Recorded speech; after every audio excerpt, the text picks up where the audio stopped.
with the thing. I just wanted to see what he would do. I don't know. I didn't know if you needed to.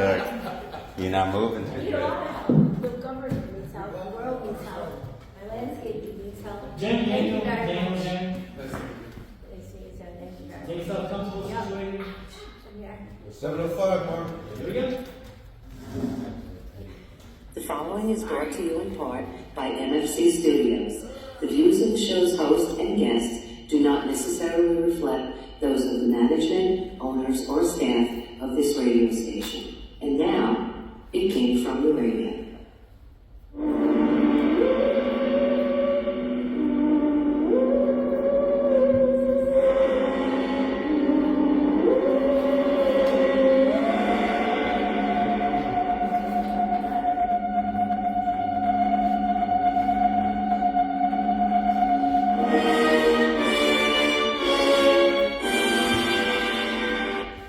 Young Little Toy, and welcome once again to It Came From The Radio, the official show of the Big Apple Con. This is your host, Mark first speaking. I am here in front of a live studio audience at the East Meadow Public Library for our 90th, I believe this is our 90th live show. I am here with our senior correspondent, Charlie Saladino. Hello, fun seekers. And we have our disabled guest co-host, Man Jenny Feldy. Hello. Oh my God.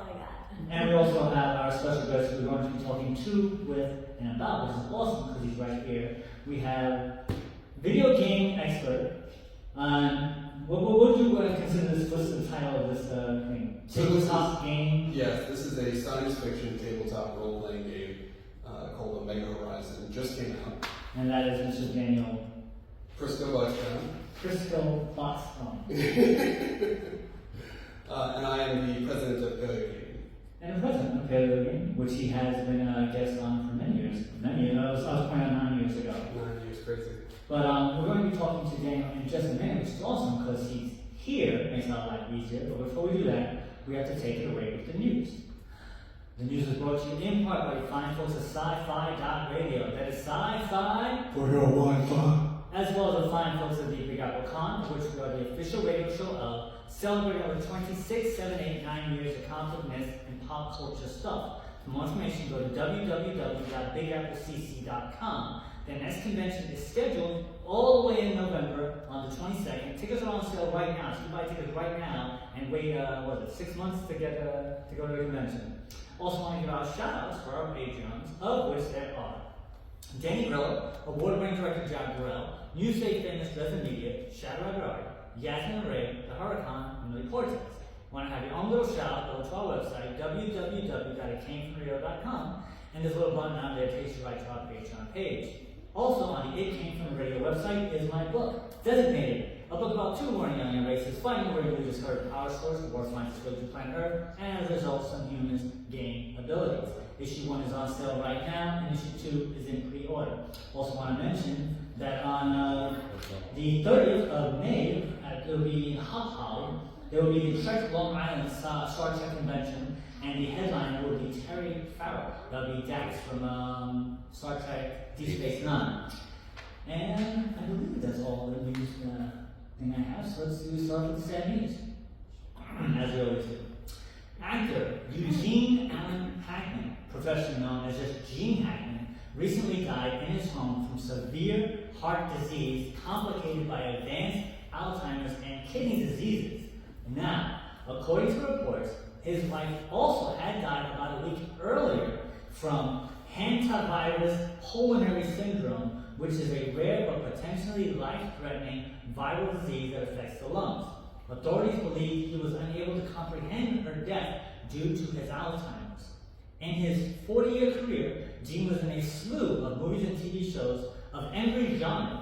Most notably for me, he played Lex Luthor in 3 of the 4 Christopher Reeve Superman movies. Of note, his last role was a comedy with the Arabella Raymond, Ray Romano, which was Welcome to Mooseport back in 2004. Charlie, were you a fan of Gene's work? Oh, yeah, definitely. He was an amazing actor. I mean, he was drama, comedy, anything he was in. He was just amazing. He aced every role he had.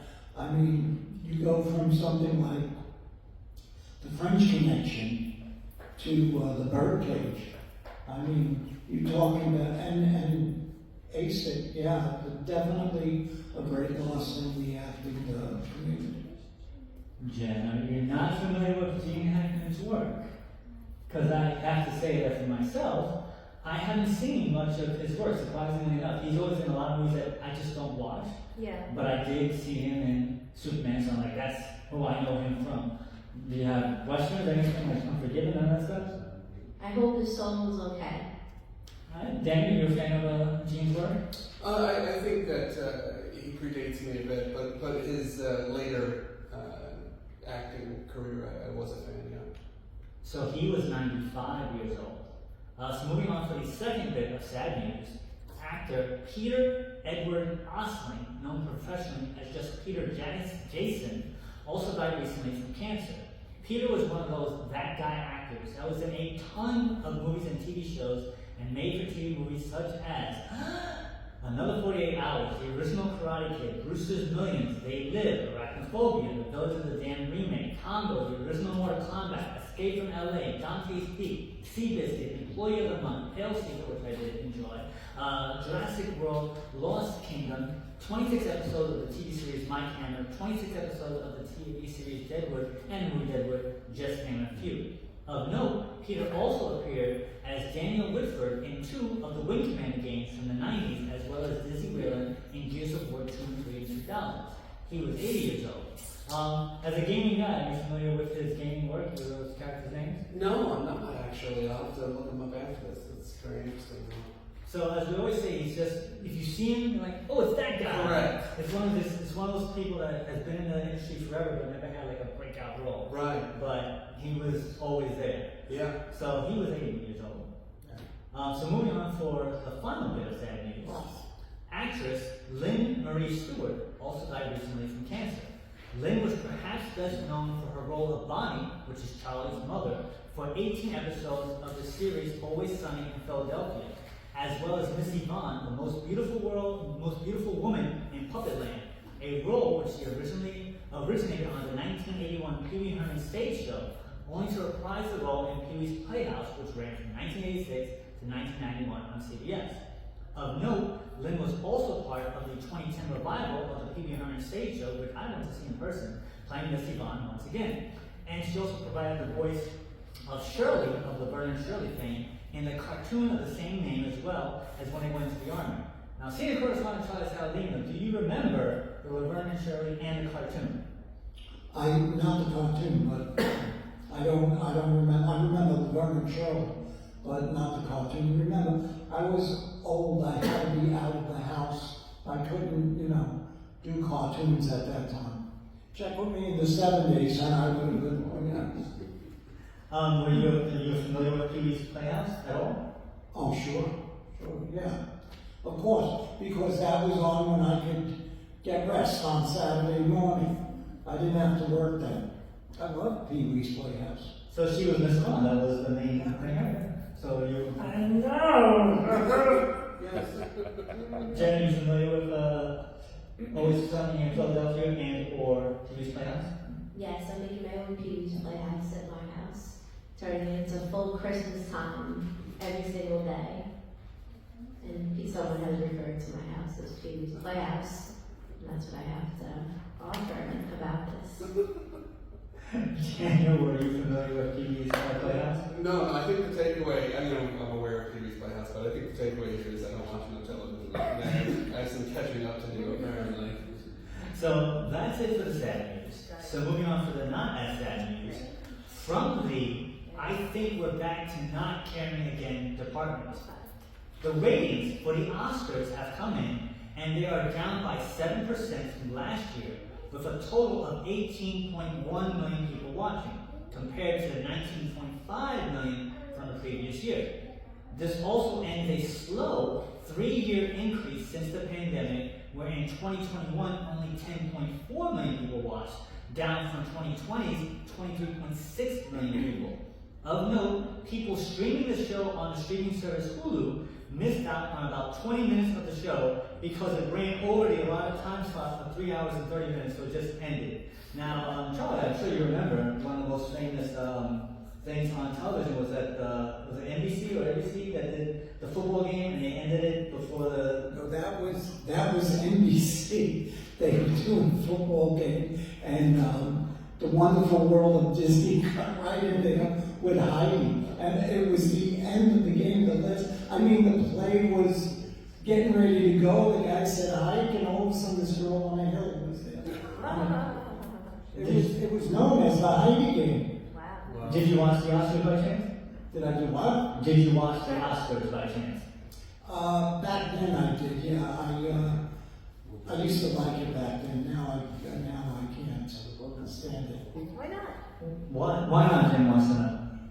Why? Well, because instead of just getting the award and like Ricky says, getting the award and thanking your folks and anybody, people get political, and that's not. It's like our show. We don't get political. That's a show people should get political on.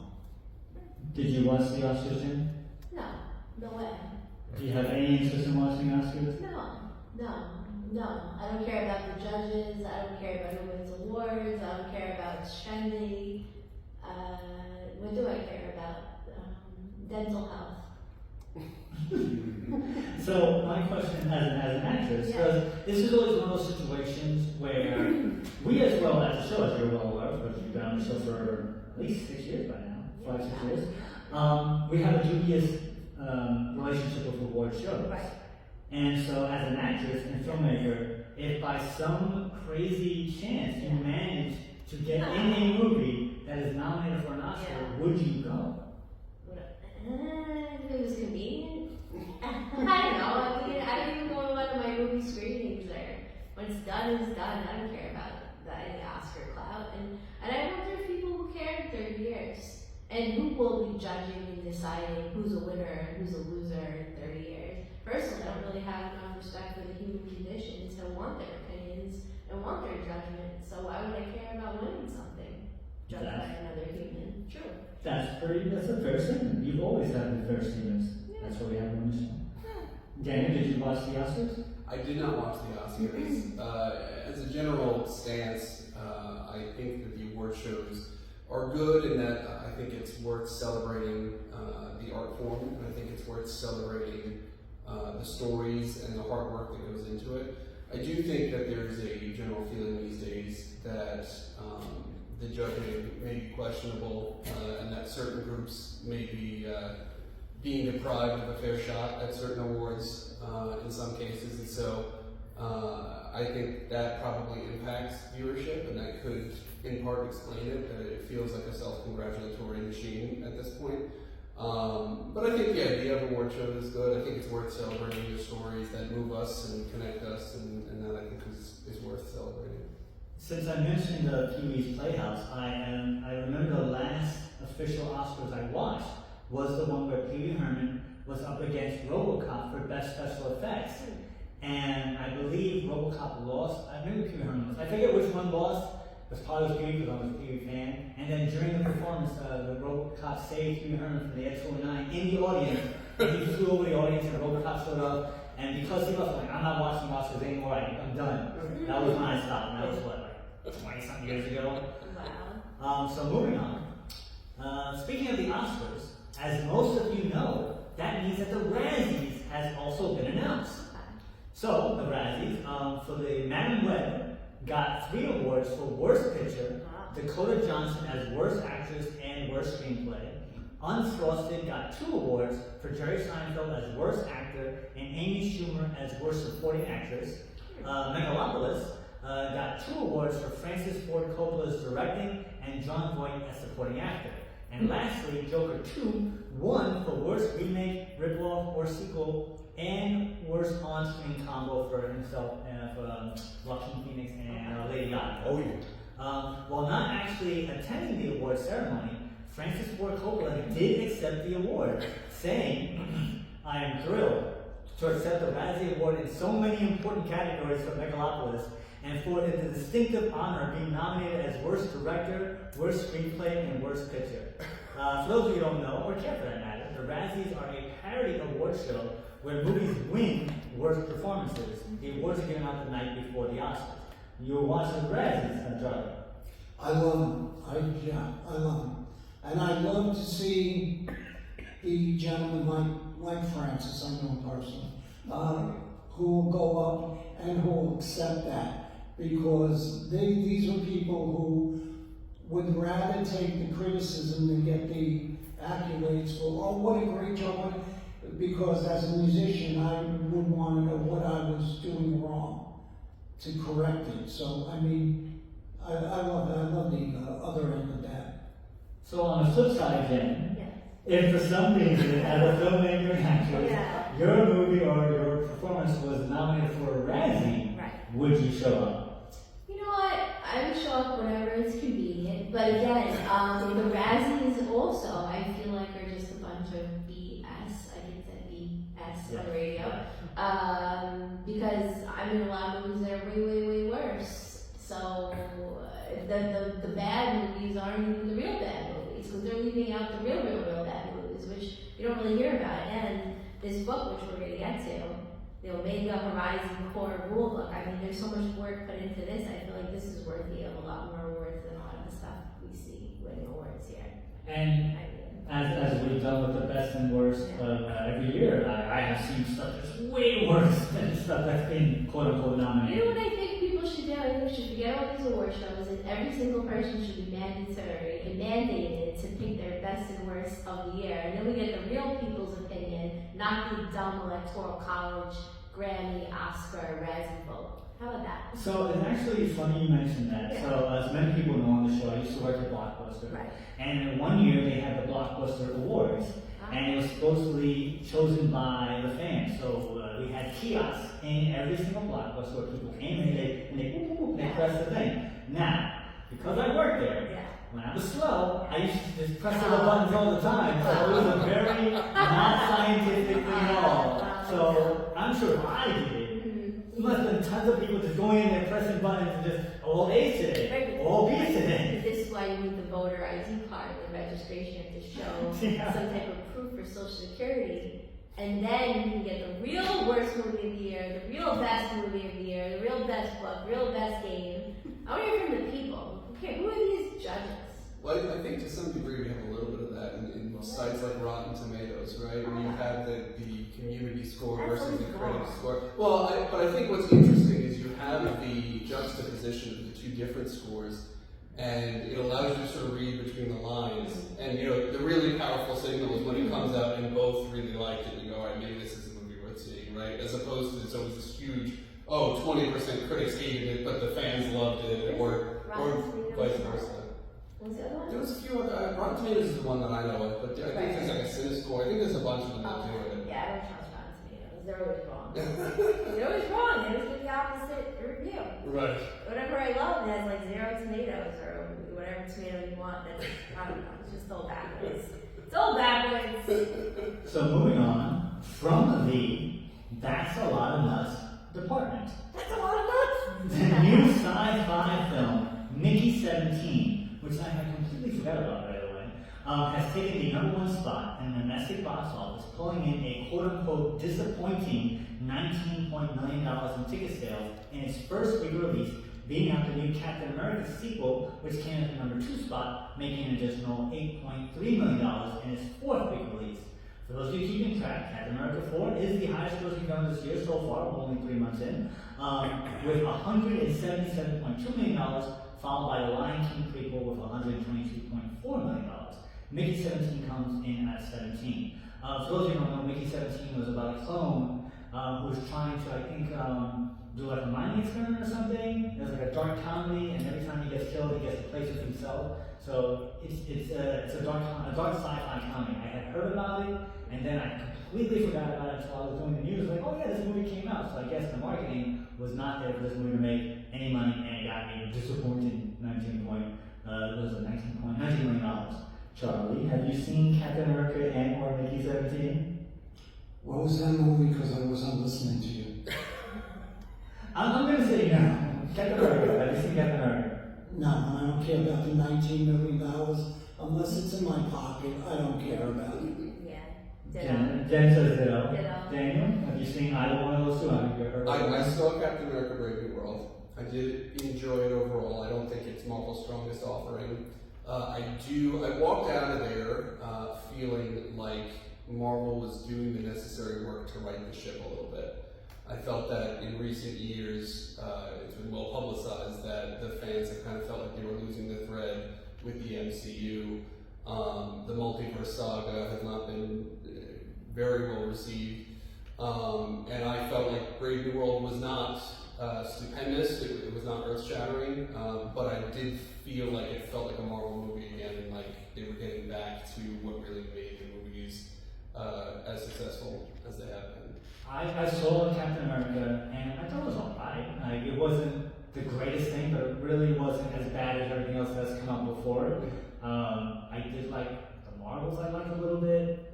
I think that's about it, but yeah, it was alright. Like, it was just there. I saw it through various methods, so I didn't affect the money that it made, but you know, would I kind of see it in the theaters? Probably not. So it didn't make me want to go out there to see it. So moving on to the last bit of sad news. From these movies, what time does the movie really start department? In India, a man sued the biggest movie chain in the country, claiming that there were too many commercials being shown before the feature film that he paid to see, and he won. Wow. Alright, I'm going to pronounce this. Sorry. ABSIHEK, Abhishek MR, who happens to be a lawyer, claimed that his time was wasted and that he suffered quote-unquote mental agony as a result of the 25 minutes of commercials that preceded a 2023 screening of the film Sam Bahadur. Apparently, Abidesh brought 3 tickets to the film, and according to the schedule, which is due to start at 4:05 p.m. and finish at 6:30 p.m., Abidesh, who's the lawyer, had scheduled a work call for 6:30 p.m. but had to miss it as the film did not finish until around 7 p.m. due to, quote, trailers, advertisements, and other fillers which wasted nearly 30 minutes of the time. While he initially sued for only $574 in damages, with an additional $57 for mental agony and $115 for legal costs, Abidesh was awarded $230 in damages, $92 in costs, and the company had to pay $1,148 to the Consumer Welfare Fund, which is a government body that aims to protect customers. Charlie, what do you think of that? I have mental duress when I'm watching TV and all the commercials are on. I can imagine this poor guy.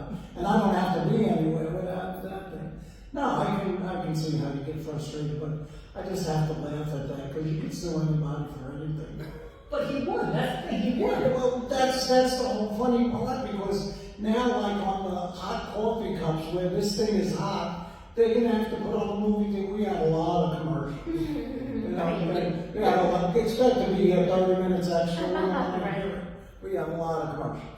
Jen? I'm kind of proud of this guy, and I wonder if his parents are proud that he put his law degree to work. Because think about it, I have a fitness degree and health degrees, all these kettlebell. Maybe I should only get kettlebell around there where I really make use of it. Like, this guy's really getting the most for his money.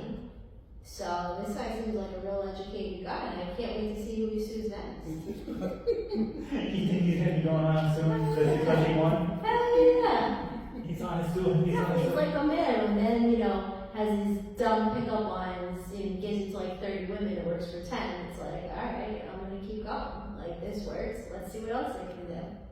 Daniel, what do you think? I rolled my eyes a little when you started the story, but it's funny now that I'm actually spending some time thinking about it. Maybe it's not the worst thing if these movies come with real, this is how much time is going to be allocated to commercials. You can opt out if you want to, right? Show up a little bit later, knowing you're not going to miss the movie. Go to the bathroom. Right? Yeah. Right. Yeah. No, I'm not actually working with that. That's terrible. Yeah, a lot of people probably get kidney infections because they're holding it, because they're not going to the bathroom, they don't want to miss anything. But if they knew, I had another 8 minutes, there you go. That could save you your kidneys. So, as I mentioned also on the show for many years, I used to work at a movie theater, and I was also in charge of putting the trailers on the movie. So required to put certain trailers on certain movies, and it was about like 12 to 15 minutes of trailers that we were required to put in. But even as a kid growing up, I always knew that the movie didn't start when it started. I always knew it was afterwards. So the fact that in this situation the guy didn't know was kind of odd to me, but the fact that he sued and won, that's the part that he won, was crazy, because if you remember, we talked about the guy who sued the movie yesterday, the Beatles movie, that because the trailer was misleading, and he went to the movies to see the actress that was in the trailer but was cut from the movie, he sued and he lost. Oh, wow. So I'm like, I was like, wow, I can't believe somebody sued, but he lost. I'm like, he lost, but this guy won, and it's blowing my mind. Wow. And it reminds me of a time when I was working at the movie theater. I was in charge of a projection, and this was when we had switched over from actual film to digital.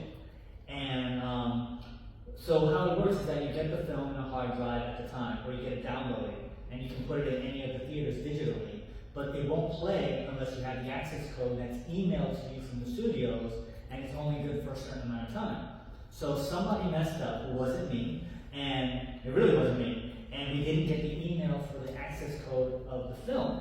And so we're about to play the movie. It was a 500-seat theater, it was packed, and the movie wasn't playing, and we had to try and figure out why it wasn't, and I realized we didn't have the access code. So my boss was on the phone trying to get the access code emailed while we had a full house of people waiting. And so what I did, I just put a whole bunch of trailers on there. So I played the trailers. We didn't have the movie ready to buy us time so we wouldn't have an angry mob. And we went on for about 20 minutes. Oh, but the only thing, that guy from India was in there, you sued him. Exactly, right. So, it's one of those behind the scenes that I was like, I wanted to let know. But did the audience start to catch on? Did you have some people looking around? No, I just playing trailers and playing trailers and playing trailers, and then we got the thing, and I plugged it in, I switched it over, no one was surprised. Because we've had tons of people, millions of people having their time wasted until this, brave lawyer finally stood up for all of us, and that's going to be put to an end. So people like you can't get away with your garbage anymore. Mine's always trying to save the day. Yeah, people like you are everywhere playing trailers and they don't need to, all these commercials, wasting people's time, giving people kidney infections, making this guy miss business meetings. So Jen, I'm hearing he's not the hero we wanted, he's the hero we deserve. Yeah, I think this is coming, it's partially maybe Mark's fault. The guy had his blood boiling and, kidneys festering for years, and he's like, that's it, I'm gonna sue. Well, to be fair, like I said, there would have been an angry mob of 500 people because the movie wasn't ready to go and started. So I kind of saved an angry mob from Correct, and that was okay because this lawyer didn't exist yet. So I think we should have him on the show. I would like to have him on. We should try to reach out to him. Yeah. You know what? I will do that. I will find this person. I will email and I'll Yes, please. Alright, see, now you got me working for something to do for this year. That would be my goal. Where are you? Just a personal point here. I saw yesterday, getting back to that, because you sort of went off the rails there.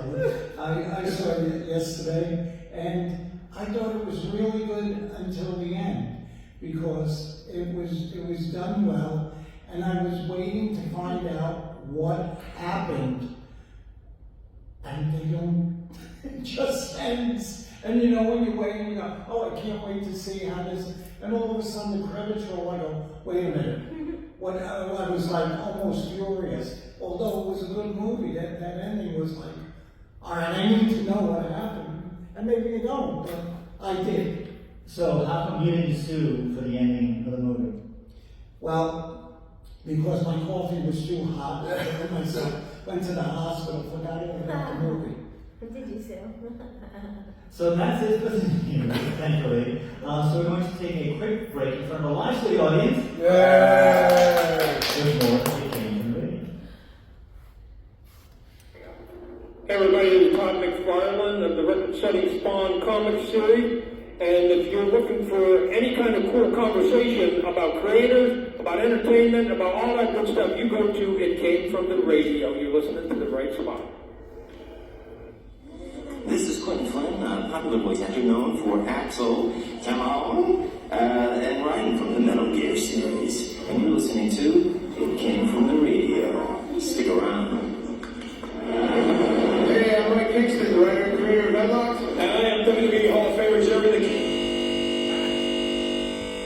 That's King not Lawler, good. and guess what you're listening to? You're listening to It Came From the Radio! Hi, this is Amy Jo Johnson, writer-director in the film The Space Between, and you're listening to It Came From the Radio. Meet Grimlock having fun on It Came From the Radio! Meet Greg Berger also. Now, back to our show. McFarland. And welcome back to It Came From the Radio, the official Big Apple Con. This is Joe Smart speaking. And from our live studio audience at the East Meadow Public Library for our 90th show, I'm here with Mr. Daniel Prisco-Buxbaum, who is our special guest. We're here with Steve Caldino. And this is Man Jenny Feldy. Good day. So as I mentioned, we're going to be talking with Daniel. But yeah, we've known Daniel for, you said it was 9 years, right? 9 years you came on the show. What have you been doing since then? Too much. So when I was last on the show, Paleo gaming was still in its infancy, and at that time we were primarily an esports company. We were doing competitive video game tournaments, participating in tournaments for your teams, going around the country, participating in prize tournaments for games. We were also hosting games through our Imperial Esports brand. But over time, the landscape changed, and I felt like it was getting harder and harder to make a profit in that space. And I became really frustrated primarily because of changes that were implemented by the game developers that made it really hard for pro-am organizations like Paleo Gaming to thrive. And it felt bad just being sort of at the whim of bigger companies. We got hedged out by big franchisees and moved to a franchise model. And so I sat down and did some soul searching as to whether I wanted to even keep the company going or whether it was time to throw in the towel. And after I gave it some thought, I said, the biggest problem here is that I don't own the arena we're playing in, right? So that I am at the whim of the actual developers of the games. And so I said, the only way I'm going to be able to hedge my bets in that regard is to own something. And so at first I looked a little bit into video game or mobile game design, and my concern there was that I lacked the skill sets I would really need to confidently wade into those waters. I would have to outsource the majority of the talent. And so I sat back and said, okay, well, what am I good at? What can I actually market here? And I had been running tabletop role-playing games as a game master or dungeon master for many, many years. I started DMing when I was 12. I found an old copy, the original Dungeons and Dragons, in the family garage and broke it open and figured out how to play it and started running it for my friends. And if you DM long enough, you start to homebrew stuff and create your own material. You're creating stories, you're creating characters, you're creating game mechanics in some cases. And the longer you do that for, you eventually sort of look back at your journey and realize that you've changed the game fundamentally so much that it's really a different game, right? And so I said, I have those skill sets. I can write, I can create. I had done a lot of theory crafting, gamification, and game statistics to come up with new rules and things like that. And so really at that point, all I had to figure out was a way of approaching it with discipline and an understanding of the path to production to something that looks professional. But those initial skill sets were there, at least the toolkit to start doing something like this. And so I decided to shift the company's focus to tabletop gaming, and we did that. We launched a Kickstarter campaign. Our first Kickstarter campaign did not fund, which was heartbreaking.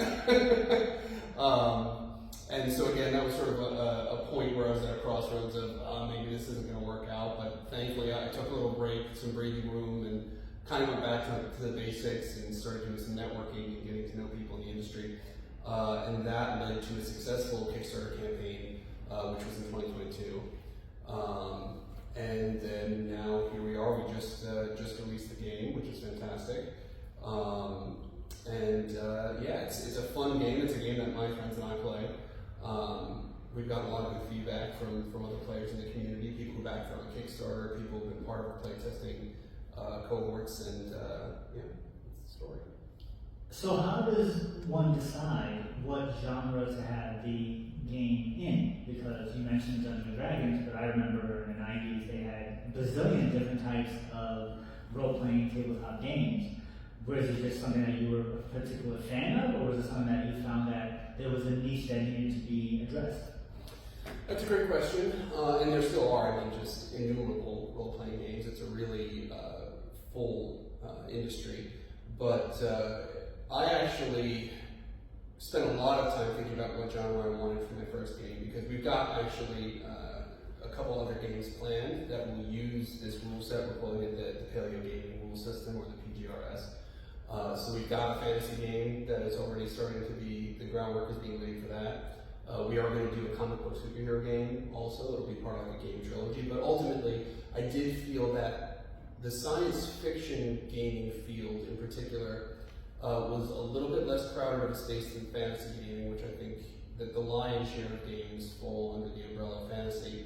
But I also felt that there was a little bit of a void for original science fiction storytelling, with few exceptions. For example, Cyberpunk is a really original tabletop game. But in many cases, the science fiction tabletop space, in my experience, is primarily filled with licensed material. There's an Alien role-playing game, there's a Star Trek role-playing game, there's a Star Wars role-playing game. There's not a lot that I've come across, at least, really original sci-fi games. You've got Starfinder, which is made by the same company that makes Pathfinder, and that's a unique sci-fi setting. As I mentioned, Cyberpunk is really a unique setting, Shadowrun is a unique setting, but there's not a lot of them compared to the plethora of fantasy games. So I decided to take a chance and do that, and I had some material. I'd written some science fiction short stories when I was in college, and so I sort of dug those up and said this would be an interesting premise for a game if I expanded on it. The other reason I went with science fiction is because, as someone who's played a lot of role-playing games, I feel like there's a lot of games that do fantasy well, but science fiction I always felt was harder to codify and gamify, partly because of the epic scale of science fiction. You've got starships, you've got things that are really big and do a lot of damage and are very dangerous, and how do you capture that in a way that is fair and balanced, but accurately captures the reasonable terror that players should feel when facing certain creatures or obstacles. And so I spent a lot of time nailing down a rule system that captures that feel. Chuck, do you have a question? No, I have more of an observation. I was going through the book, and believe me, you can't go through this book. This is like the Bible of this game, and it is amazing. The illustrations alone, and but it's an incredible book. I can't even picture think about all the work that you put into this book, and it's like the Bible, and it's also and we could mention this because it also, in my opinion, you don't need a permit to buy it and use it as a home invasion weapon. No. Just saying. I think it's almost 5 pounds. Yeah. Jenny, do you have a question or observation on the side of this thing on the book? So as someone who hasn't played any game except Scrabble, I think in the last 10 years, and tennis, how do you play this game? And do you need to memorize this entire book to play it? How much study, how many hours of study do you think someone like me, who doesn't know anything, would need to be able to play this game? You don't need much, actually. I don't have much. Thank you. I can say that because part of our play testing cohorts, we did bring in people who had never played role-playing games to see how easy it would be for them to pick up the game and play. So there's a couple prongs to that question. The first is, how much do you need to memorize? The answer is not much, but with any role-playing game, you have a game master, which again has different names. Some games call a storyteller or a director or a dungeon master or the GM, right? And so the GM should have a really good understanding of the game, its rules, and what's available, and will help the players through playing the game. The players can come into the game with relatively little knowledge, and if they have a good GM, which we have One of the things I included in this book, and part of the reason why it's so thick, is because rather than just present the rules, we spend a lot of time sort of hand-holding game masters who may be first-time game masters for what kind of information we should be feeding to players and how they should approach teaching players the game and things like that. The actual game itself is relatively easy to play. A lot of the material in this book comes down to background information, options for players, different species they can play as, different careers for their characters that impact gameplay, different starships that they can pilot, different creatures that they can fight. There's a lot of material in here. And role-playing games, very often, developers will break games up into multiple books, right? So Dungeons & Dragons famously has the trio of books, the Player's Guide, the Dungeon Master's Guide, and the Monster Manual. Many other books will have like a Game Master's Guide and a Player's Guide. And it was very important to me as I set out to do this, to make the game as accessible as possible for people. I wanted you to be able to buy one game and have everything you needed. Whether you were a game master, whether you were a player, everything you needed to play the game, make your own stories. And so the book is a little bit bigger because of it, but I think it also represents a nice value because of that. You only have to buy the one book to get invested in the game. As far as how the game is played, tabletop role-playing games are collaborative storytelling games. So it's sort of like a choose-your-own-adventure novel that's being written as you're reading. And so the game master is responding in real time to the choices your characters are making and your backstories and things like that. And they're feeding you material, and then it's basically a master class in improv, right? So actors love to play games like this because it's just constant improv between you, your fellow players, and the game master. The game master represents your senses in the world, what you see, what you hear. They describe, there'll be exposition sometimes, information that your characters might have access to. And then they design challenges that your characters, as you play the game, will be challenged by. And most challenges in the game are resolved with dice rolls, which is common for tabletop role-playing games. There are some games that take different approaches, some newer games, they do a lot of stuff with playing cards or dice or whatever, but the answer is it all boils down to statistics. It introduces the variability of chance into the game, that things don't always go the way you want them to, even if you're good at doing something, you can fail, right? And very often, the most interesting storytelling comes out of failure rather than success. How does your character grapple with things that they try to do and fail at, or the repercussions of the actions that they did not successfully complete a mission or something? And so Omega Horizon is it's a unique system we designed. It is a 6-sided dice roll and keep system. So depending on how many ranks you have in a set of skills, it determines how many dice you get to roll. And then your trait determines how many dice you get to keep on that roll. You add those results together, and that becomes what goes against the challenge target number to see if you succeed or fail. Is it recommended to dress up as one of the characters? I wouldn't say recommended. I mean, some groups definitely will, right? Yeah. They call that LARPing, live action roleplay. Right. It's not something that we baked into the game, Okay. but certainly everyone plays their own way. So. Some of these characters, I mean, it'd probably be thousands of dollars just to get their outfit. You know? What do we have? We have the Gelad, the Gilad. I saw here. We have a Yezerai. I mean, yeah, this is going to be $200 at least in the store. So, and you don't see any fingers on this guy, so he's not going to be able to pick up any type of cards or roll any type of dice. He's going to have to like use telepathy or telekinesis, or he's going to have to hire an android or a drone to do it for him. I don't know. Well, we do have telepathy in the game, so at least that's captured. Yes, I think I'm right. So, generally speaking, how many people do you need the minimum to play the game, and what kind of preparation do you need to do? You buy the game, you come home, how much time do you need? Minimum 2 people. You need at least one game master, one player. In theory, there's no maximum, but a comfortable group size would be 3 to 5 players and one game master. As far as prep time, I often recommend that people put at least a half hour aside if they want to make their own character. We do offer, as a free download on our website, pre-made characters if you want to just hand out character sheets and take out that aspect of it so you can get right into the story. Actual gameplay could be as little as an hour, as much as 4 to 6 hours. I don't usually recommend that people go much longer than that from fatigue. But Omega Horizon, you can design stories that are one-offs, that you sit down for 2 hours, you play a game and it's over, you accomplish whatever you set out to accomplish.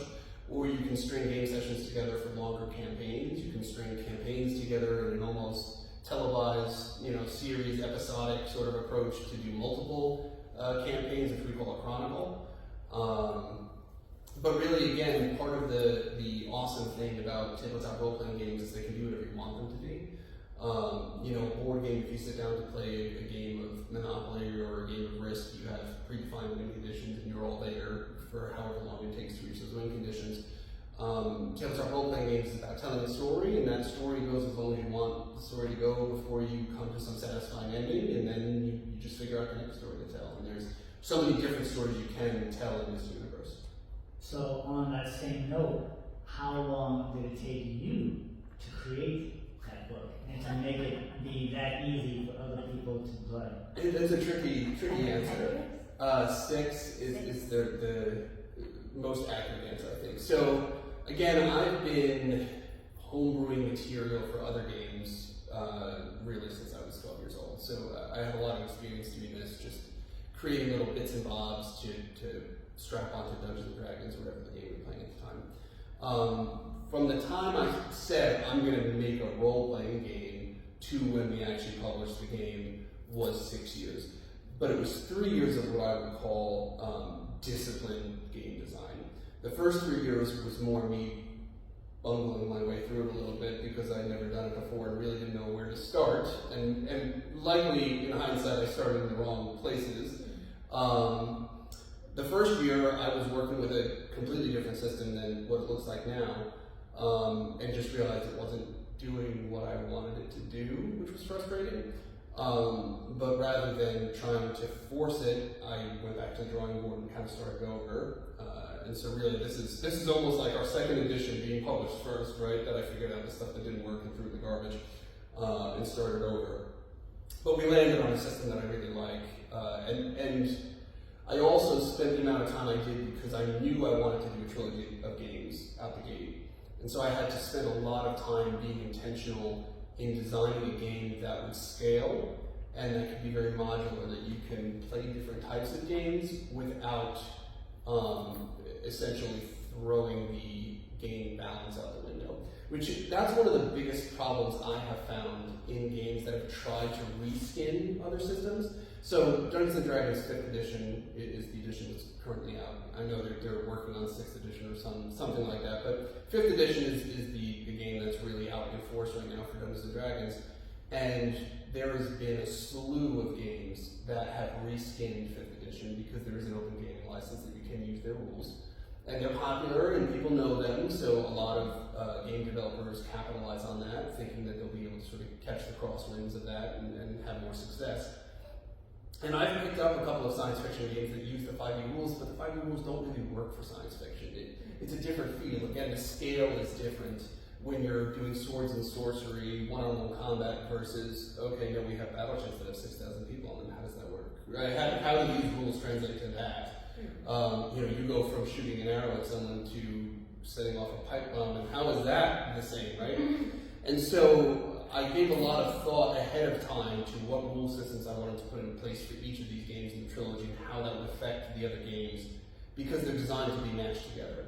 So when our fantasy game comes out, if you want to take Omega Horizon, and the working title for that game is Legends of Draconia, if you want to take Omega Horizon and Draconia and smash them together, you get a Spelljammer game, right? I get magic in space, right? And cool stuff like that. When the comic book game comes out, you can smash that together with the fantasy game. Now you've got deities and demigods, right? You've got Hercules running around. If you slam together Omega Horizon in that game, you get the Guardians of the Galaxy, right? Where all the spaceships will have superpowers and stuff too. And so I had to have a lot of forethought about how those pieces would fit together without undermining the core premise and feel of the game. So when you test the game out, do you prefer to be the player or the dungeon master? That's a great question. There's value in both. There's value in both, and I spent time doing both.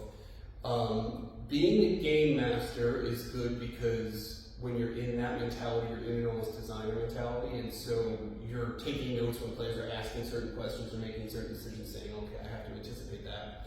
But I have found that no matter how much time I spend doing that and thinking like a designer, almost the moment I step on the other side of the table, I'm immediately like, I wish I could have done this thing, and the rules didn't let me do that, or I didn't think that this would come up, and it did.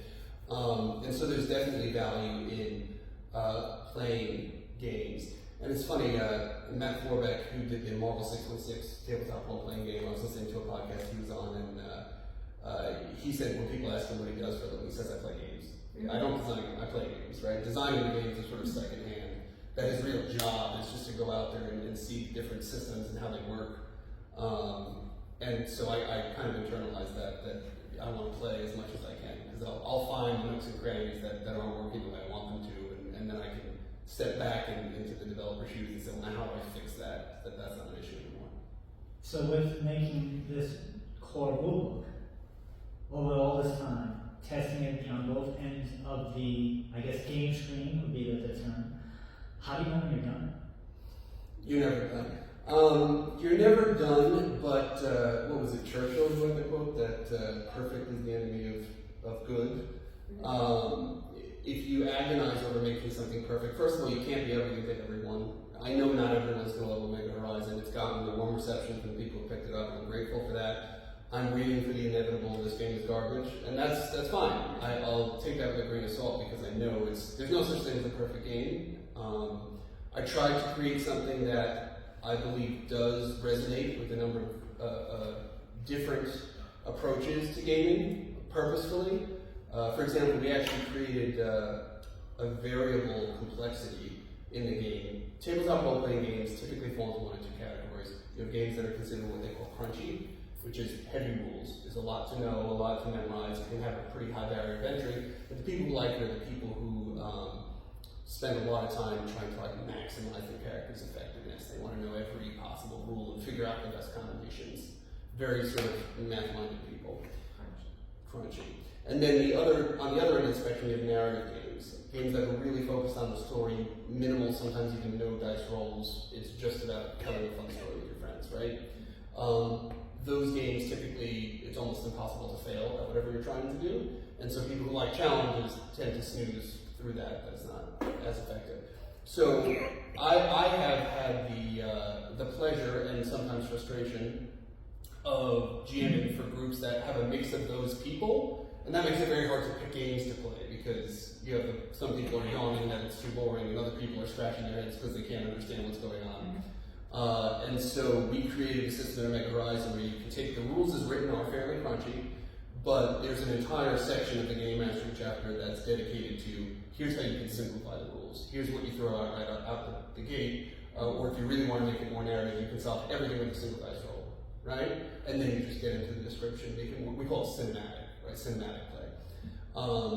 And so I tried to make a game that would appeal to the widest audience possible, but stay true to the core vision for the game. But it's not perfect, it'll never be perfect. It is good. It got to a point where I can say I'm very proud of the game we put together. I think it's a really solid game. I think the game looks beautiful. I think it's worth the investment to get into the game. I think it does a lot of things for your gaming group, and it is designed to be modular, so you can also take the game, even though we've put a lot of thought and energy into making a whole world and setting and cultures and factions into the game. If you wanted to, you could reskin this as your favorite sci-fi franchise, and the rule system is modular enough that you can do that in a really easy way. But also eventually we'll do supplement books. We're going to support the game, so we're already working on a supplement called Omega Horizon Expanded Horizons, which is just going to add more everything, more species, more careers, more everything. Which, I mean, I wish I could have put it all in the core rule book, but then it would be 1,000 pages instead of 544, which is already above average. What, you answered most of my question right there, but from the beginning, with all the testing and then you finally roll back the desk chair and you say, this is it. What's the personal feeling that you have running through your body? I'm going to give you a couple answers. Yes, I was very happy, and again, proud that I had seen something through, because that's the hard thing. You know, a lot of people start things, not as many people finish things. So it felt really good getting to the point where I'm like, okay, it's done. There was also an element of like, towards the end, I can't wait till this is over, right?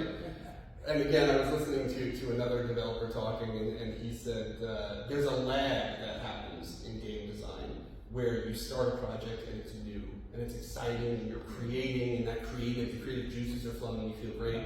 And then 3 years later, 6 years later, right, you're like, I don't want to look at this ever again. And then it goes out to market, and for everyone else it's now new, and they're excited about it, they want to talk to you about it, and I never want to talk about this ever again, right? I want to do the next thing. And so there's that funny disconnect that you kind of have to, but I think there's also an element of rejuvenation that when people now talk about it, it gets exciting to do again. But the other thing I was going to say is I've had a realization recently with the game being done, it's done, right? Where I was almost bored. It was like, no, the act of creation, that's where the passion is. When I'm creating, when I'm coming up with a story, when I'm coming up with interesting rules and abilities and things like that, I feel energized. Once it's done, I'm almost divorced from it. It's like, it's not mine anymore. Now it's yours. Now it belongs to the players. When I was making it, it's mine. And it felt like mine, and I was invested, and then you publish it, and now it's not mine anymore. Now it belongs to the world, right? But it did give you a major advantage in creating expanded horizons. It's true, and the lessons I learned in the process of developing this game, I think will vastly help me reduce the time to the next game by half or more, because I've figured out the right order to do things in. Yeah, I put in systems in place, and you got more people involved. When I started making Omega Horizon, the credits were me, myself, and I. You know, all the way down the page, and you know, now if you take a look, we have a team of over a dozen artists. We had several editors. I had a co-author who contributed to some of the story vignettes. We put little story vignettes at the start of each chapter to kind of help immerse you in the world and see the perspective of characters in the world. You know, obviously a very large team of playtesters. I'm very grateful for their contributions. Our layout design was fantastic. And so having all these people now that I built over the last 6 years, you know, we're already starting to contract them for the next book to say, come on back, and now we'll get them involved in the early stages and all that more smoothly. And now you only have to wait for the movie rights. Exactly. So we're almost out of time, but we got to do social media stuff. Where can people find more about the book? Absolutely. So our website is www.paleogaming.com. You can find us on Facebook, just search Paleo Gaming. We have a Discord channel you can access through our game, where you can chat with me about the game and chat with other people who played it. And the game itself is on Drive to RPG, so if you search for Paleo Gaming or Omega Horizon, you'll find it there for purchase, PDF or hardcover. And if you come to the Long Island Tabletop Gaming Expo in April, I'll have a table there that's April 5th and 6th. Alright, so you were kind enough to give away a portable book in the raffle. So why don't you pull up the raffle? Everybody has their raffle ticket. Rolling it out, no looking. You got one. You gotta read it. You're you read it. Okay. Can you not read it? Would you like to read it? 376-887. 376-887, 376-887. It's gotta be one of you guys. Everybody's here. It's gotta, they're all here, so it has to be. The one that left. Yeah. No, but I'm thinking. What was the number again? What's the number? 376-887. Oh, yeah. So we're almost out of time.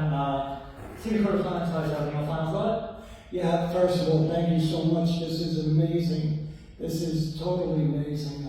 And lots of luck with it. And thank you for coming down. And just everybody be nice to everybody. It doesn't cost anything. Jen, final thought? Stretch at least every 4 days. You'll end up like disabled like we are now. Jenny, your final thought?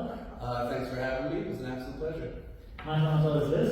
Thank you, Jenny, for coming down to the show. It's a real amazing thing that so many years ago you were doing one thing, and and you've managed to transition to something else, which is just as awesome. You were a great guest back then, and you're a great guest right now.